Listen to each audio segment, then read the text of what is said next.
Hi, I'm Wes from J&W Sports and Apparel. And what we try to do here, we've had a great time. These guys are amazing. And, well, Thomas, me and him had talked about this. And we wanted to actually, I told him, I said, man, we need to know some stories.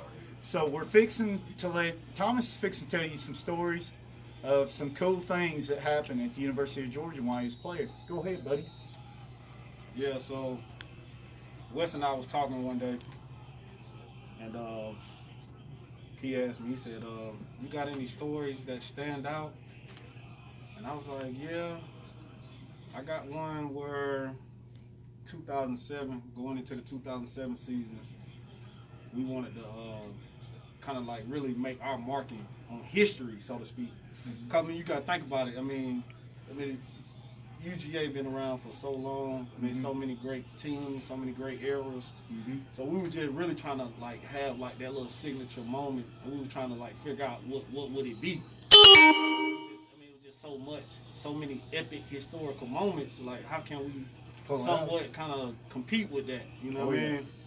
So we were like, man, we need to do a blackout. You know what I'm saying? And that was maybe like in July. Coach Rick normally had the seniors over for like a meal before like camp starts and all that. So we was kind of like sitting around his big old table, sitting down eating, and we was like, "Yo, coach, man, we want to do a blackout." I can't remember who came up with the idea. I want to say it was either Fernando Velasco or Mikey Henderson. One of the seniors was basically like, "Yo, man, we need to do a blackout." Yeah. And everybody got excited. We was like, "Oh yeah, we're gonna do a blackout. Black helmet, black jersey, black pants, black gloves, just everything black." And Coach Rick was like, "Nah, we ain't gonna be able to do that." You know what I'm saying? We ain't gonna be able to, pull that off. But we could possibly do the black jerseys. Now the interesting thing is, it was July. Yeah. And we came to the idea we were gonna do a blackout. And then the next question was, what game we gonna circle to do the blackout? Everybody said Oklahoma State, because that's who was playing the first game. And that was a daytime game. It was like a 3:30, 1 o'clock game. So we was like, man, we probably want to save it for like an SEC game or something. Yeah. So we said, let's do it for Florida. Let's do it at the cocktail. And they was like, nah, cause the fans probably ain't really gonna be able to enjoy it, cause it's even though it's a neutral site, it's away. Then we started looking at the calendar, and then the Auburn game kept like standing out. Like, it was a night game already. They already had it set for the night game. I don't know why. Sometimes most of those games like are to be determined, so to speak. But for some reason, the game was already set for like 7 o'clock kickoff. So it was like, man, that's November. It's July. Because that was the whole part. We had to keep it a secret. We wanted to like surprise even the players. You know what I'm saying? We wanted to surprise them, so we had to make a pact that we would keep this secret from like July all the way to when we play Auburn, which is like late November. So we was like, blackout. November such and such against Auburn. That's when we're gonna do it.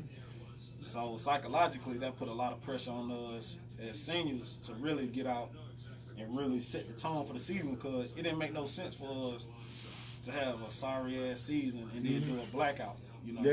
So we really had to really run it. And fast forward to November, we probably one of the hottest teams in the country at that time. I think we had lost to South Carolina and got our ass kicked by Tennessee. But we bounced back and kind of ran the table the second half of the season. And the rumor was circulating at that point that we were going to try to do a blackout, and we had to, of course, deny it. Our teammates, like the juniors, sophomores, freshmen, we had to tell them, no, we ain't doing no blackout. The strength and conditioning staff. I mean, everybody wasn't doing no blackout. And Coach Rick had to do like a radio interview for one of the sports talk shows, and one of the radio hosts asked him, he was like, y'all really gonna do a blackout? And, you know, he had to play it off too. So he was like, nah, but we want everybody, all the fans to wear black. And we're gonna be selling these blackout T-shirts. I still got one of those, by the way. Okay. And yeah, man. So we got 2 locker rooms.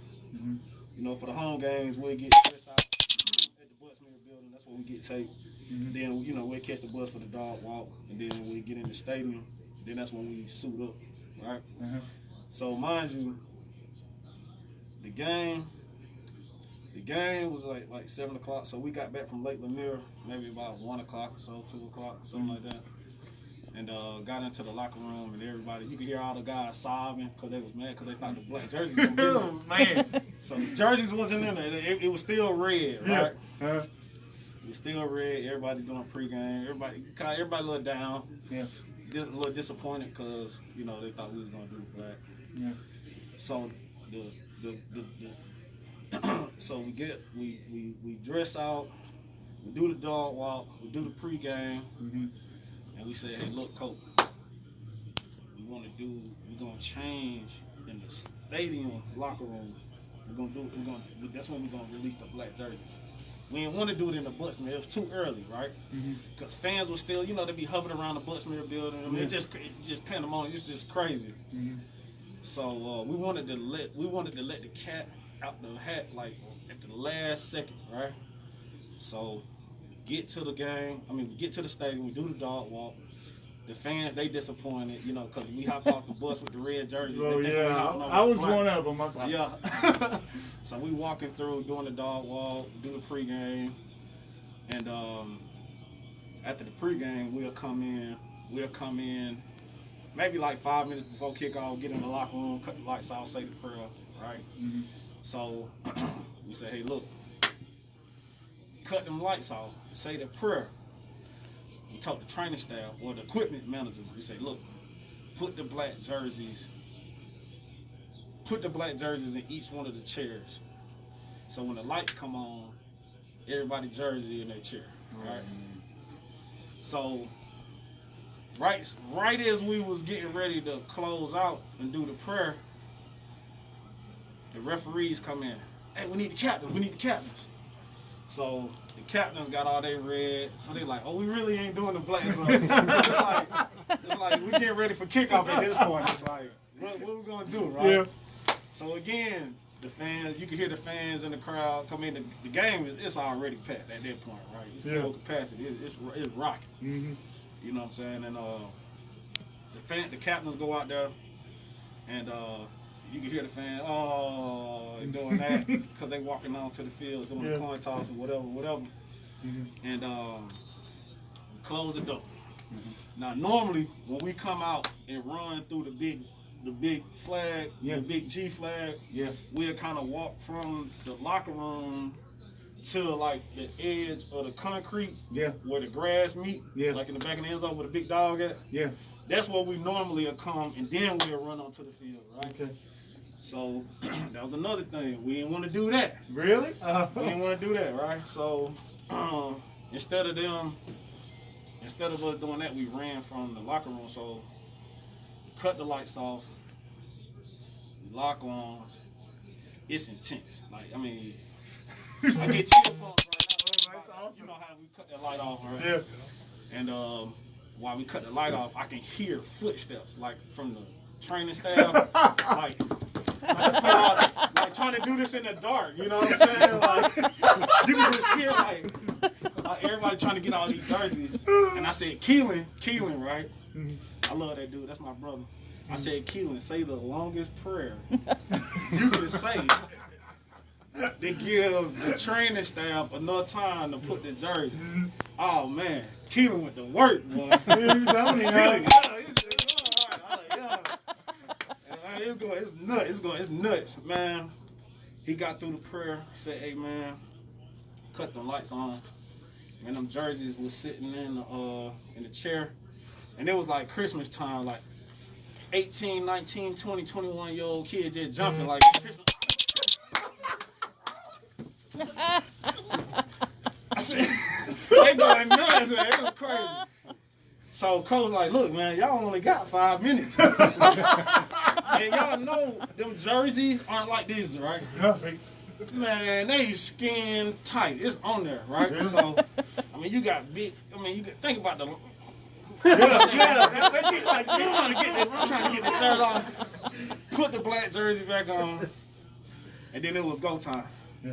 So I say, look, we not gonna walk to the end of the stadium where the fans can see us. Yeah. We just gonna run out straight from the locker room door and just hit it. Yeah. Y'all be careful. It's slippery as hell. They number concrete. Be careful. Yeah.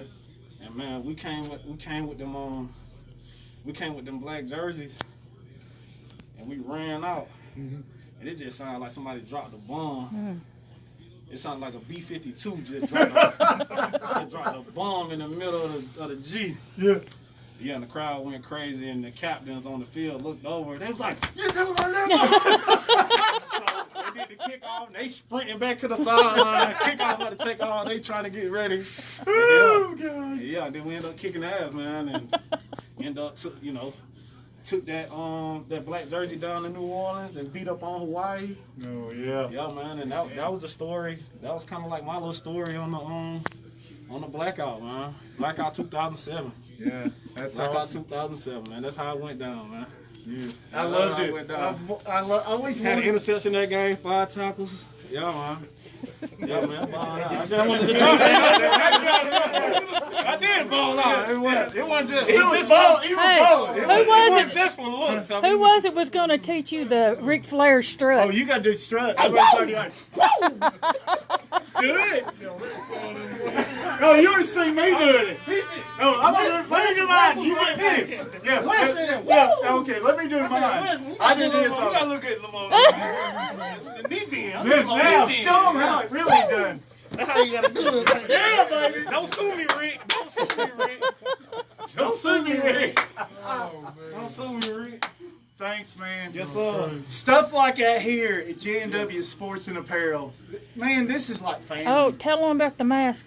Oh, the mask. Okay, these guys here, Dave Hillwig, we're going to put them on. Dave and Robert, I can't say his last name. Dibble. Okay, Robert Dibble and Dave Hillwig sent these masks up. Okay, if you want these masks, you hit Robert up and you hit either Dave Hillwig up. Dave's got a cool design. Dave Hillwig's website. Well, website, my bad. And see, here's the cool thing. When you play Florida, you got that. So he's got these. I'm going to put it around because Florida's going to get eat up. But anyway. Yeah, stuff like we're doing here. We try to treat it like family. These guys are family now. That guy right there is family. He's the one who started all this, like I said in my first video. So if it wasn't for Marlo Herrera, this would have never happened. And the third video. Yeah. And the fourth video. Yeah. And the fifth. And the sixth. And the eighth. And the ninth. But anyway, let's keep the live rolling. Yeah. Let's just keep it rolling. Let's mount it up somewhere. Yeah, let's just keep it going. Mount it up somewhere. But anyway, these y'all need to guys get out here. Y'all need to get out here. These guys was amazing. It's been an amazing day. And how much longer are you guys going to be here? Because I mean, you know, you got things to do. I understand, but y'all stay as long as you want. There's no rush. I mean, I ain't looking at the clock. Hey, you heard that. Y'all need to get out here. There's no clock. They're not even looking at clocks. So come on out here, J&W Sports and Apparel, 119 East Cherokee Street, Chatsworth, Georgia, 30705. If you're running late, call 706-971-3385. So give us a holler. Let us know you're running late and you want an autograph. And go Dogs! Go Dogs. Second. Go Dogs. Yeah, go Dogs. Oh, y'all not black jerseys. I was like, you got to be kidding.